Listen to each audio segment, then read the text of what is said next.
Ayan ang aming sinaing. Punong-puno ang aming sinaing. Yun. Ay si Shelo. Tingnan po natin. Pagtalikod ni Papa Fernan. Kung anong gagawin ni Shelo. Ayan. Aalis si Papa nila. Tingnan po natin yung gagawin. Ayan. Nagmamadali na pa. Shelo! Ayan. Ganyan po yung gawain ni Shelo. Kapag yung Papa nila tumalikod, nagmamadali ako kumuha. Panginoon, magandang tanghali po sa inyo. Kami po yung papasalamat sa biyaya na pinutol dito sa amin, sa mga sandalito. Bigyan niyo po kami ng maraming pong mga blessing. Pinupuli po namin kayo. Amen. Amen. Kain na! Kain na! Kain na! For today's video, nagluluto po tayo ng ulam ng aming mga fur babies. Kung kahapon ng ulam nila ay nilagang manok na merong kalabasa, ngayon naman po nilagang karne ng baboy. Ayan ang kanilang ulam for today. Ayan. Ayan po yung kanilang ulam. Lagi lang po nilaga ang kanilang ulam. Kasi kahapon, maraming nag-akala na yung niluluto ko na corned beef, para kay Nabarako yon. Lalo na't sinabi ko maraming sibuyas. Hindi po namin sila pinapakain ng may mga lasang ulam. Bukod po yung ulam namin sa ulam ni Nabarako. Ayan. Sila po, mas madalas ang ulam po nila nilaga lang. Lagi ko naman po yung sinasabi sa mga previous video namin na ang ulam nila, sanay sila sa matabang na ulam. Kasi laging nilaga lang po yung ulam talaga nila. Ayan. Yung sa video po kahapon, yung napanood nyo po, siguro yung iba hindi tinapos ang video, o kaya hindi pa napapanood ng buo, akala nila, ulam na ni Nabarako yung corned beef. Ayan. Sa dulo po ng video na yon, ulam po ni Nabarako, pinakita ko din, nilagang manok. Ayan. Ngayon po, ang ulam nila ay nilagang baboy.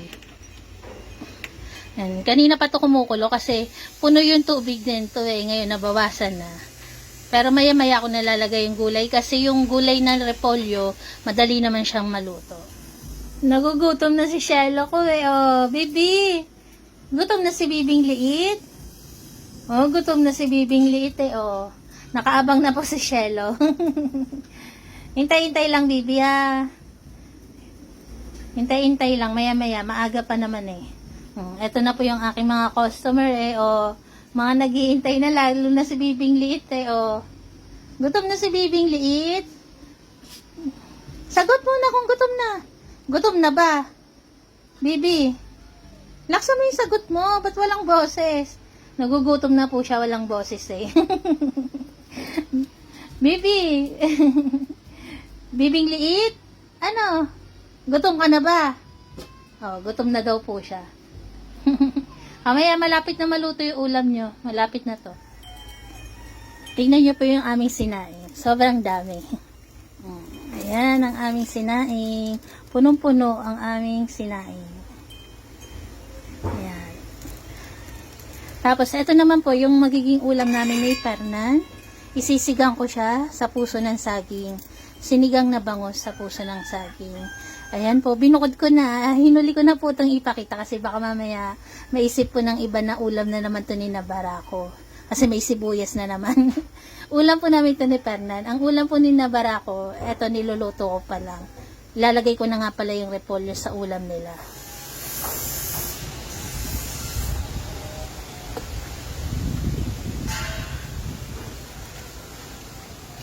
Ang arte-arte naman niya pinahihimo. Ayan po. Dahil sobrang putik ng aming labas, kinakarga sila na kanilang Papa Fernan pag pinapawiwi sila sa labas. Kasi nga po, maarte yung mga yan. Pag ganyan na itsura ng labas namin, ayaw nilang lumabas, ayaw umapak sa lupa. Sino si Bibi? Sino?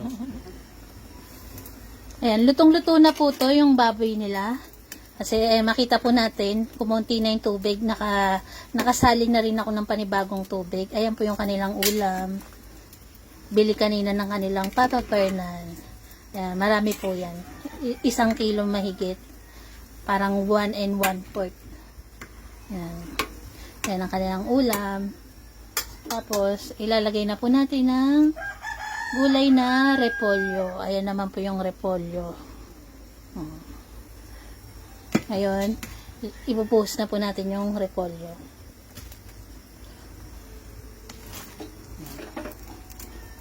Ayan ang gulay nila for today's video.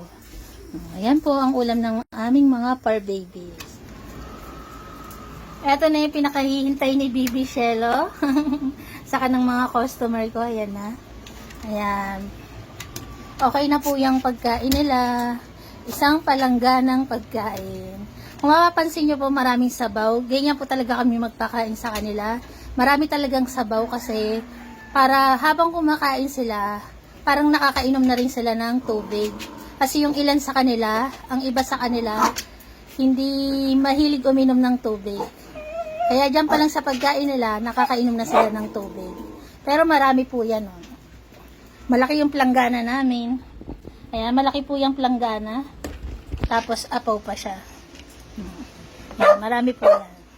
Ayan po, kainan na sila. Iaahin na to ni Papa Fernan sa kanila. Ayan na sinastig eh. Ang aking mga customer eh. Ang customer namin eh. Ayan, nire-ready na kanilang Papa Fernan na kanilang pagkain. Ngayon po, sa makakakita at magtataka kung bakit kinakamay lang ni Fernan, isa po yan sa paraan kung paano sila napapaamo, napapasunod.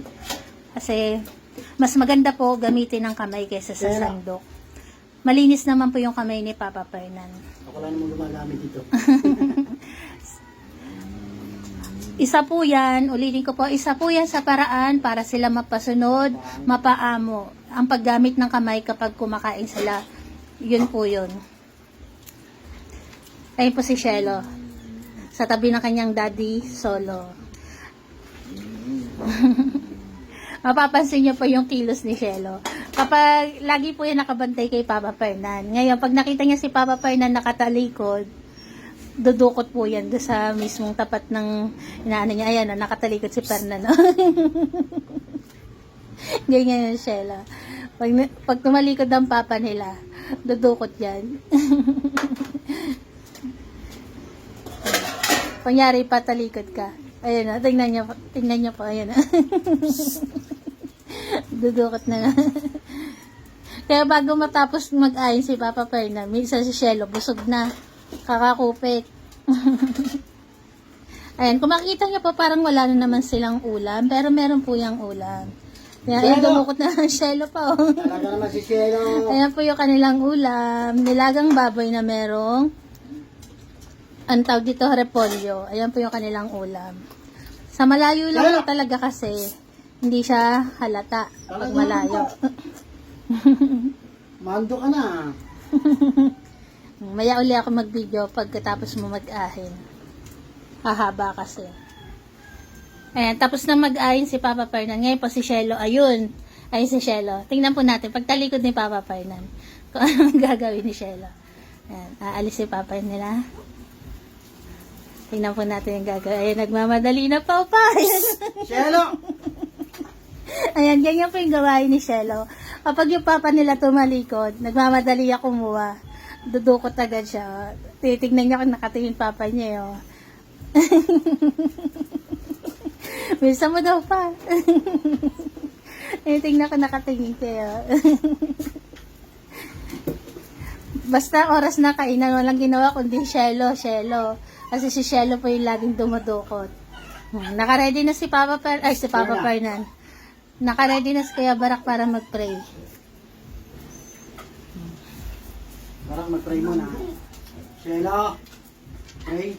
Pe-pray muna ang kuya. Panginoon, magandang tanghali po sa inyo. Kami po yung papasalamat sa biyaya na tinutulog dito sa amin, sa mga sandali ito. Bigyan niyo po kami ng maraming pong mga blessing. Pinipuli po namin kayo. Amen. Amen. Si Shelo pa, oh. Shelo! Ubus na yan. Bawasan natin sa pagkain mo.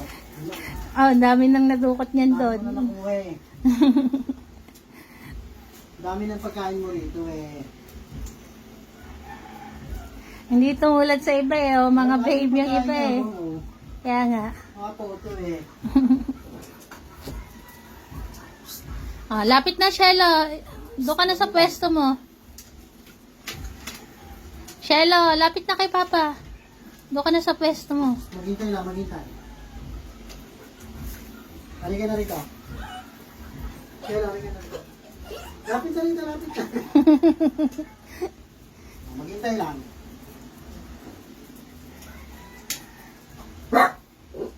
Eh, sa magsasabi naman po na matagal, okay lang po yan kasi sanay naman po sila na ganyan yung routine nila araw-araw. Kaya nga po sila natuto ng disiplina kasi alam po nilang makapaghintay.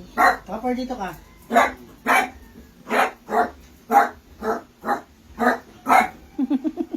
Si Shelo na nagsasabi ng mga linya mo pa. Si Shelo lang ang madaldal sa kanila eh, saka ako. Kain na. Kain na. Oo, Did. Dito ka sa kabila, Did. Dito ka. Ayan, kung makikita nyo po, lahat sila magagana na ulit kumain. Thanks God po at magagana na kumain ng aming mga par babies. Magaling na po sila. Ayan.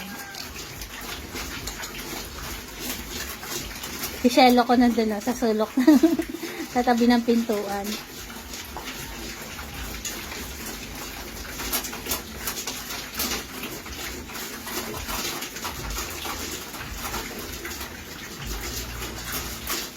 Ayan. Kung mapapansin nyo po, kahit hawakan yan habang kumakain, hindi po sila nagagalit. Lahat po yan ng aming mga par babies, sanay nang hinahawakan habang kumakain. Ayan. Sanay po sila nang hinahawakan habang kumakain. Ayan. Hindi po sila nagagalit, lalo na si Clear. Ayan. Mga sanay po sila hawakan habang kumakain. Kasi bata pa lang po sila, sinanay na namin silang hinahawakan habang kumakain. At ayan po, salamat po sa tumapos ng aming video. Nairaos na po ng aming mga par babies ang kanilang pananghalian. Salamat po sa tumapos ng aming video at naka-appreciate po nitong video namin. Salamat po sa inyong lahat.